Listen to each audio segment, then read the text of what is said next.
Students, hexagon से related एक बहुत ही इंपॉर्टेंट कॉन्सेप्ट जो फिजिक्स में कई बार काम आता है उसको आज हम समझने वाले हैं। तो हमें जरूरत पड़ती है कई बार इन दो पॉइंट के बीच की डिस्टेंस की। सपोज हमें हेक्सागन की जो साइड है वो हेक्सागन की साइड हमें दी हुई है ए। अब हमें जरूरत पड़ती है इसकी, तो इसको कैसे सॉल्व किया जाए? तो इसको सॉल्व करने के लिए हम सबसे पहले इसको ज्वाइन कर देंगे। ज्वाइन करने के बाद यहां से परपेंडिकुलर ड्रॉ कर देंगे। अब हमें मालूम है कि टोटल एंगल कितना होता है, 120 होता है। तो 120 होता है तो उसका हाफ कितना हो जाएगा, 60, और बाकी का हाफ भी हो जाएगा 60। ये जो डिस्टेंस है ये हो जाएगी a sin 60, और ये वाली जो डिस्टेंस है ये भी हो जाएगी a sin 60। तो ये टोटल कितना हो गया, 2a sin 60।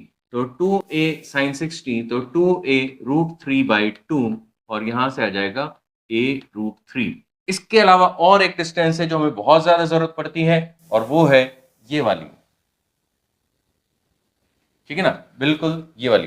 ठीक है ना, तो a इन दोनों के बीच की डिस्टेंस, इन दोनों के बीच की डिस्टेंस, और ये वाली डिस्टेंस। अब ये डिस्टेंस जानने के लिए हमें क्या करना होगा, ये डिस्टेंस जानने के लिए हमें करना होगा यहां से एक परपेंडिकुलर ड्रॉ करना होगा, ऐसा। फिर यहां से एक परपेंडिकुलर ड्रॉ करना होगा, ऐसा। ठीक है, अब यहां पर ये परपेंडिकुलर बन चुके हैं। मैं कह सकता हूं कि ये साइड ए है, तो इतना पोर्शन इसका ए हो जाएगा, क्योंकि ये एक रेक्टेंगल है। ये जो बीच में बना है ये रेक्टेंगल है, ये ए है तो ये भी ए होगा। फिर ये जो एंगल है ये 60 डिग्री होगा, क्योंकि टोटल एंगल 120 होता है, तो हाफ एंगल 60 हो जाएगा। ये ए है, इसी तरह से ये भी 60 हो जाएगा। ये ए और ये 60, तो ये हो जाएगा a cos 60, और ये हो जाएगा a cos 60।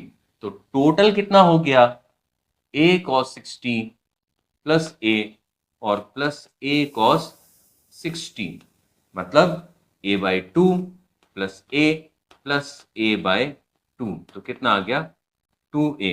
तो एक हेक्सागन में तीन डिस्टेंसेस पॉसिबल हैं, एक तो a, √3a और 2a, और इसके अलावा फोर्थ कोई डिस्टेंस इसमें पॉसिबल नहीं है। कोई भी दो पॉइंट के बीच की डिस्टेंस देखेंगे तो इन्हीं तीन में से कोई एक आएगी, a, 2a या √3a।